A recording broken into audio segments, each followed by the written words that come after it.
සුබ දවසක් වේවා යාළුවනි. ලංකාවේ මුදල් ඉතිහාසය සම්පූර්ණයෙන් වෙනස් කරපු අදින් අවුරුදු 156කට කලින් බ්‍රිතාන්‍යයේ ලංකා ආණ්ඩුවට ගහපු මුල්ම සතේ කාසිය ඔයාලා දැකලා තියෙනවද? මෙන්න බලන්න. මේ මගේ අතේ මේ තියෙන්නේ ඒ අතිශය දුර්ලභ ඓතිහාසික කාසියක්.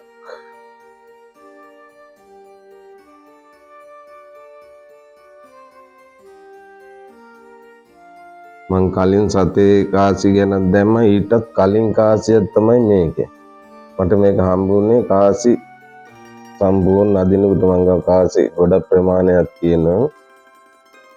මේක මේ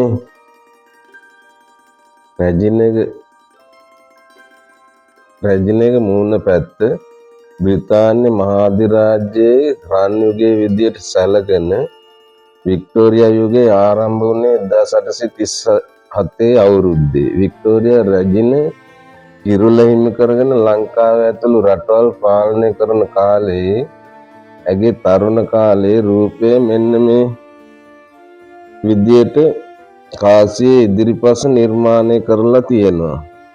ඒ වගේ වටේට වික්ටෝරියා ක්වීන්ස් කියලා ඉංග්‍රීසියෙන් කොටලා තියෙනවා. බලා ගන්න පුළුවන්. මේ කාසිය නම් පොඩ්ඩක් අපහැදිලි. මොකද අවුරුදු 156ක් විතර පරණ කාසියන්නේ. මම ෆොටෝ දෙකක් දාන්නම් වීඩියෝ එකේ අන්තිමට. ඒ වගේ මේ කාසිය අනිත් පැත්ත අපි හරවලා බලමු. මම ලියාගත්තා මේක මතකයෙන් කියන්නත් අමාරුයි. ගොඩක් පරණ වටිනා දෙයක් නේ. ඒ කාසිය අනිත් පැත්ත බැලුවොත් උඩෙන් සිලෝන් 1 සෙන්ට්ස් කියලා ඉංග්‍රීසියෙන් ගහලා තියෙනවා.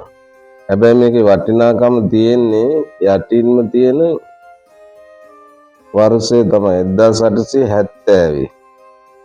ලංකාවට රුපියල් 7 ක්‍රමයේ නිල වශයෙන් හඳුන්වා දුන්නේ මෙන්න මේ 1870 කියන වර්ෂයේදී. ඒ කියන්නේ 7 ක්‍රමයේ ආව මුල්ම අවුරුද්දේ ගහපු කාසියක් තමයි මේ තියෙන්නේ.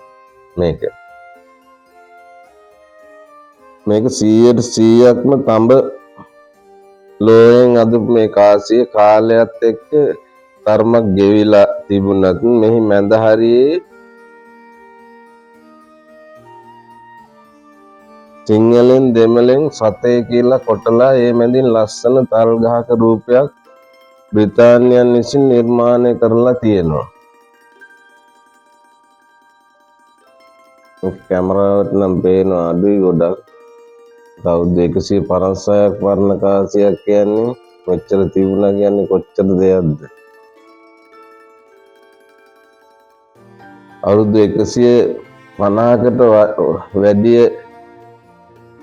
පැරණි මේ වගේ බ්‍රිතාන්‍ය ලංකාවේ කාසි ඔයාලා ගාවත් තියෙනවා නම් වීඩියෝ එක යටින් කමෙන්ට් එකක් දාගෙන යන්න තියෙනවා කියලා.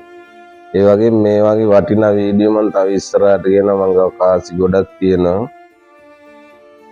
මාව ෆලෝ කරලා සබ් කරලා තියාගන්න. ඉදිරියට මේ වීඩියෝ ගැන බලන්න පුළුවන් කාසි ගැන. කාසි ගොඩක් තියෙනවා මම ගාව.